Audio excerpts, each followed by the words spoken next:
Hello friends, welcome back to Janasamaya YouTube channel. Ration card ಇರೋಂಥವ್ರಿಗೆ ಸರ್ಕಾರದಿಂದ ಒಂದು ಬಿಗ್ ಅಪ್ಡೇಟ್ ಬಂದಿದೆ. ನವೆಂಬರ್ 30 ಒಳಗಡೆ ನೀವು ಈ ಕೆಲಸನ ಕಡ್ಡಾಯವಾಗಿ ಮಾಡಲೇಬೇಕು. ಇನ್ ಕೇಸ್ ನೀವು ಮಾಡಿಲ್ಲ ಅಂದರೆ ನಿಮಗೆ ಗೃಹಲಕ್ಷ್ಮಿ ಹಣ ಆಗಿರ್ಬೋದು, ಅನ್ನಭಾಗ್ಯ ಹಣ ಆಗಿರ್ಬೋದು, ಈವನ್ ರೇಷನ್ ಕೂಡ ಸಿಗೋದಿಲ್ಲ. ಅಂಥ ಕೆಲಸ ಏನು ಮಾಡಬೇಕು ಅಂತ ತಿಳ್ಕೊಬೇಕು ಅಂದರೆ ವಿಡಿಯೋನ ಕಂಪ್ಲೀಟ್ ನೋಡಿ. ಜೊತೆಗೆ ರೇಷನ್ ಕಾರ್ಡ್ ಇರೋರಿಗೆ ಸರ್ಕಾರದಿಂದ ಒಂದು ಭರ್ಜರಿ ಗುಡ್ ನ್ಯೂಸ್ ಕೂಡ ಇದೆ. ಏನು ಗುಡ್ ನ್ಯೂಸ್ ಅನ್ನೋದನ್ನ ಕೂಡ ನಾನು ಈ ವಿಡಿಯೋದಲ್ಲಿ ತಿಳಿಸ್ತೀನಿ. ಮೊದಲನೇ ಬಾರಿ ಚಾನಲ್ ನೋಡ್ತಿದ್ದು ಇಲ್ಲಿವರೆಗೂ ಸಬ್ಸ್ಕ್ರೈಬ್ ಮಾಡ್ಕೊಂಡಿಲ್ಲ ಅಂದರೆ ದಯವಿಟ್ಟು ಸಬ್ಸ್ಕ್ರೈಬ್ ಮಾಡ್ಕೊಳ್ಳಿ. ಮೊದಲನೇದಾಗಿ ಇರುವಂತಹ ಬಿಗ್ ಅಪ್ಡೇಟ್ ಏನು ಅಂತ ತಿಳಿಸ್ಕೊಟ್ಬಿಡ್ತೀನಿ. ನಿಮ್ಮದು APL ಆಗಿರಬಹುದು, BPL ಆಗಿರಬಹುದು, ಅಂತ್ಯೋದಯ ರೇಷನ್ ಕಾರ್ಡ್ ಇತ್ತು ಅಂದರೆ ಕೇಂದ್ರ ಸರ್ಕಾರದಿಂದ ಒಂದು ಮಾರ್ಗಸೂಚಿ ಬಿಡುಗಡೆ ಆಗಿತ್ತು. ರೇಷನ್ ಕಾರ್ಡ್ ಇರೋ ಪ್ರತಿಯೊಬ್ಬರು ಕೂಡ ರೇಷನ್ ಕಾರ್ಡಲ್ಲಿ ಎಷ್ಟು ಜನದ ಹೆಸರು ಇದೆಯೋ ಅಷ್ಟು ಜನದ್ದು KYC ಮಾಡಿಸ್ಬೇಕು ಅಂತ ಸೆಪ್ಟೆಂಬರ್ 1ನೇ ತಾರೀಕಿನ ಕೊನೆಯ ದಿನಾಂಕವಾಗಿ ಕೇಂದ್ರ ಸರ್ಕಾರ ನಿಗದಿ ಮಾಡಿಸಿತ್ತು. ಏನಪ್ಪ ಅಂದರೆ ಕೇಂದ್ರ ಸರ್ಕಾರದಿಂದ ನಮಗೆ 5 kg ಅಕ್ಕಿ ಕೊಡ್ತಾ ಇದ್ದಾರೆ. ರಾಜ್ಯ ಸರ್ಕಾರದಿಂದ 5 kg ಅಕ್ಕಿ ಅಥವಾ 5 kg ಅಕ್ಕಿ ಬದಲಿಗೆ ಹಣನ ಕೊಡ್ತಾ ಇದ್ದಾರೆ. ಬಟ್ ಕೇಂದ್ರ ಸರ್ಕಾರದಿಂದ 5 kg ಅಕ್ಕಿ ಕೊಡ್ತಾ ಇದ್ರು ಅಲ್ವಾ, ಅದಕ್ಕೆ ಕೇಂದ್ರ ಸರ್ಕಾರ ಒಂದು ಅರ್ಹತಾ ಮಾನದಂಡನ ನಿಗದಿ ಮಾಡಿತ್ತು. ಯಾರ್ಯಾರು ರೇಷನ್ ತಗೊತಾ ಇದ್ದೀರೋ ಪ್ರತಿಯೊಬ್ಬರು ಕೂಡ ಹೋಗಿ ನಿಮ್ಮ ಹೆಬ್ಬೆರಳನ್ನ ಕೊಟ್ಟು KYC ಮಾಡಿಸ್ಬೇಕು ಅಂತ. KYC ಅಂದರೆ ತಂಬ್ ಇಂಪ್ರೆಷನ್ ಕೊಡೋದು. ಆಧಾರ್ KYC ಅಂದರೆ ಆ ಆಧಾರ್ ಮುಖಾಂತರ OTP ತಗೊಳ್ಳೋದು ಸಪ್ರೇಟು, ಕೈಯಿಂದ ಹೆಬ್ಬೆಟ್ಟು ತಗೊಂಡು ಮಾಡುವಂಥದ್ದು ಸಪ್ರೇಟ್ ಇತ್ತು. KYCನ ಕಂಪಲ್ಸರಿ ನೀವು ಮಾಡಿಸಲೇಬೇಕು ಅಂತ ನಿಗದಿಪಡಿಸಿತ್ತು. ಸೆಪ್ಟೆಂಬರ್ 1 ತಾರೀಕು ಲಾಸ್ಟ್ ಡೇಟ್ ಆಗಿತ್ತು. ಅದಾದಮೇಲೆ ನಮ್ಮ ರಾಜ್ಯ ಸರ್ಕಾರ ಅದನ್ನು ಮತ್ತೊಮ್ಮೆ ಎಕ್ಸ್ಟೆಂಡ್ ಮಾಡಿಸ್ತು. ಸೆಪ್ಟೆಂಬರ್ 30ರವರೆಗೂ ಎಕ್ಸ್ಟೆಂಡ್ ಆಗಿತ್ತು. ಅಕ್ಟೋಬರಲ್ಲೂ ಕೂಡ ಟೈಮ್ ಕೊಟ್ಟಿದ್ರು. ಈಗ ಮತ್ತೆ ಸರ್ಕಾರದಿಂದ ಇನ್ನೊಂದು ಸ್ವಲ್ಪ ದಿನಗಳ ಕಾಲಾವಕಾಶ ಸಿಕ್ಕಿದೆ. ಪ್ರತಿಯೊಬ್ಬರು ಕೂಡ ತಮ್ಮ ಆಧಾರ್ ಕಾರ್ಡ್ ಇದೆ ಅಲ್ವಾ, KYCನ ಮಾಡಿಸ್ಕೋಬೇಕು. ತಂಬ್ ಇಂಪ್ರೆಷನ್ನ ಕೊಟ್ಟು ತಮ್ಮ ಗುರುತು ನೋಂದಣಿ ಅಥವಾ ಮರು ನೋಂದಣಿ ಮಾಡಿಸದೇ ಇದ್ದರೆ ಅಂಥವರ ರೇಷನ್ ಕಾರ್ಡ್ಗಳು ಡಿಲೀಟ್ ಆಗುತ್ತೆ. ನವೆಂಬರ್ 30 ಒಳಗಡೆ ನೀವು ನಿಮ್ಮ ಹತ್ತಿರದ ನ್ಯಾಯಬೆಲೆ ಅಂಗಡಿಗಳಿಗೆ ಹೋಗಿ ಅಲ್ಲಿ KYCನ ಮಾಡಿಸ್ಕೋಬೇಕು. ಬೆರಳಚ್ಚು ನೀಡಿ ಬಯೋ ಸಂಗ್ರಹಣೆ, ಅದನ್ನು KYC ಅಂತ ಕರೀತಾರೆ. ಇದು ಕಂಪಲ್ಸರಿ ಇರುತ್ತೆ. ಇದರ ಬಗ್ಗೆ ಆಹಾರ ಮತ್ತು ನಾಗರಿಕ ಸರಬರಾಜು ಮತ್ತು ಗ್ರಾಹಕರ ವ್ಯವಹಾರಗಳ ಇಲಾಖೆಯವರು ಮಾಹಿತಿನ ತಿಳಿಸಿದ್ದಾರೆ. ಮತ್ತು KYCಗೆ ಯಾವುದೇ ರೀತಿಯ ದುಡ್ಡನ್ನ ಕೊಡುವಂಥ ಅವಶ್ಯಕತೆ ಇರೋದಿಲ್ಲ. ಇದು ಕಂಪ್ಲೀಟ್ ಫ್ರೀ ಇರುತ್ತೆ. ನಿಮ್ಮ ಆಧಾರ್ ಕಾರ್ಡು, ರೇಷನ್ ಕಾರ್ಡು ತೊಗೊಂಡು ಹೋದರೆ ಸಾಕಾಗುತ್ತೆ. ಅವರು KYCನ ಮಾಡಿಸ್ಕೊತಾರೆ. ಮತ್ತು ನೀವು ನವೆಂಬರ್ ತಿಂಗಳು 30ನೇ ತಾರೀಕು ಒಳಗಡೆ ಇದನ್ನು ಮಾಡಿಸಿಲ್ಲ ಅಂದರೆ ಡಿಸೆಂಬರ್ ತಿಂಗಳಲ್ಲಿ ನಿಮಗೆ ರೇಷನ್ನ ಕೊಡೋದಿಲ್ಲ.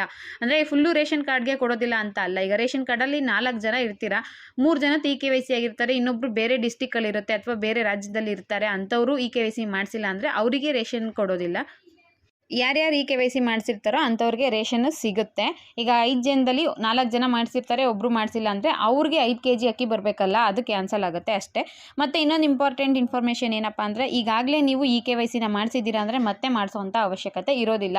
ಯಾರು KYC ಮಾಡಿಸಿರೋದಿಲ್ವೋ ಅಂಥವ್ರು ಮಾತ್ರ ಕಂಪಲ್ಸರಿ ಮಾಡಿಸಲೇಬೇಕು. ನವೆಂಬರ್ 30 ಕೊನೆಯ ದಿನಾಂಕ ಆಗಿರುತ್ತೆ. ಇನ್ನೊಂದು ರೇಷನ್ ಕಾರ್ಡ್ ಇರುವಂಥವ್ರಿಗೆ ಭರ್ಜರಿ ಗುಡ್ ನ್ಯೂಸ್ ಇದೆ ಅಂತ ಹೇಳಿದೆ.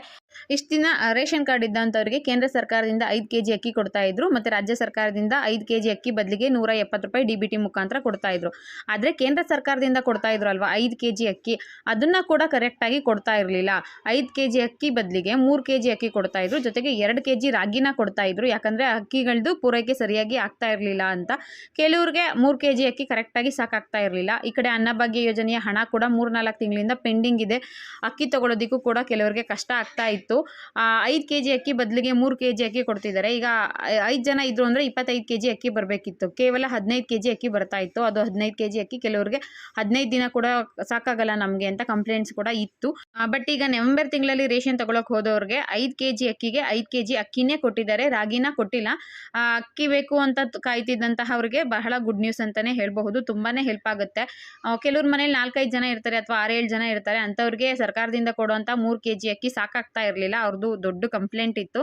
ಉತ್ತರ ಕನ್ನಡ ಜಿಲ್ಲೆಯವರಿಗೆ ಅಥವಾ ಬೆಂಗಳೂರು ಈ ಕಡೆ ಜಿಲ್ಲೆಯವರಿಗೆ ಇದ್ರ ಅವಶ್ಯಕತೆ ಜಾಸ್ತಿ ಇತ್ತು. ಕೆಲವರು ಅವರೆಲ್ಲ ಜೋಳ ಯೂಸ್ ಮಾಡ್ತಾ ಇದ್ರು. ನಮಗೆ ಅಕ್ಕಿದೇನೋ ಕೊಡ್ತಿದ್ದೀರಾ, ಅದು ಅಕ್ಕಿನೇ ಕೊಡಿ, ರಾಗಿ ಅವಶ್ಯಕತೆ ಇಲ್ಲ ಅಂತ ತುಂಬ ಜನ ಹೇಳ್ತಾ ಇದ್ರು. ಬಟ್ ಈಗ ಸರ್ಕಾರ ಅದ್ರ ಬಗ್ಗೆ ಗಮನ ವಹಿಸ್ತೋ ಅಥವಾ ಅಕ್ಕಿ ಪೂರೈಕೆ ಕರೆಕ್ಟಾಗಿ ಆಗಿದೆಯೋ ಏನೋ ಗೊತ್ತಿಲ್ಲ. 5 kg ಅಕ್ಕಿಗೆ 5 kg ಅಕ್ಕಿನೇ ಕೊಡ್ತಾ ಇದ್ದಾರೆ. ಅದು ಬೆಂಗಳೂರು ಕಡೆ ಡಿಸ್ಟಿಕಲ್ಲಿ ನಮಗೆ ಸಿಕ್ಕಿರೋ ಮಾಹಿತಿ ಪ್ರಕಾರ 5 kg ಅಕ್ಕಿನೇ ಕೊಟ್ಟಿದ್ದಾರೆ. ನಿಮ್ಮ ಡಿಸ್ಟಿಕಲ್ಲಿ ಅಕ್ಕಿನೇ ಕೊಟ್ಟಿದ್ದಾರೆ ಅಥವಾ ರಾಗಿನೂ ಮಿಕ್ಸ್ ಮಾಡಿ ಕೊಟ್ಟಿದ್ದಾರೆ ಅನ್ನೋದನ್ನ ದಯವಿಟ್ಟು ಕಮೆಂಟ್ ಮುಖಾಂತರ ತಿಳಿಸಿ. ಇದು ರೇಷನ್ ಕಾರ್ಡ್ಗೆ ಸಂಬಂಧಪಟ್ಟಂತಹ 2 ಇಂಪಾರ್ಟೆಂಟ್ ಅಪ್ಡೇಟ್ ಆಗಿತ್ತು. ಇಲ್ಲಿವರೆಗೂ ಯಾರಾದರೂ KYC ಮಾಡಿಸ್ಕೊಂಡಿಲ್ಲ ಅಂದರೆ ದಯವಿಟ್ಟು ಈಗಲೇ KYCನ ಮಾಡಿಸ್ಕೊಳ್ಳಿ. ಅದ್ರ ಜೊತೆಗೆ ನೀವು KYC ಮಾಡಿಸ್ಕೊಂಡಿಲ್ಲ ಅಂದರೆ ₹170 ಕೂಡ ಲಾಸ್ ಆಗುತ್ತೆ. 5 ಜನ ಇದ್ದು ಒಬ್ರದ್ದು KYC ಆಗಿಲ್ಲ ಅಂದರೆ ನಿಮಗೆ ₹850 ಅಮೌಂಟ್ ಬರಬೇಕಿತ್ತಲ್ವಾ, ಆದರೆ KYC ಆಗಿಲ್ಲ ಅಂದರೆ ನಿಮಗೆ ₹680 ಬರುತ್ತೆ. ಅಷ್ಟೇ, ₹170 ಲಾಸ್ ಆಗುತ್ತೆ.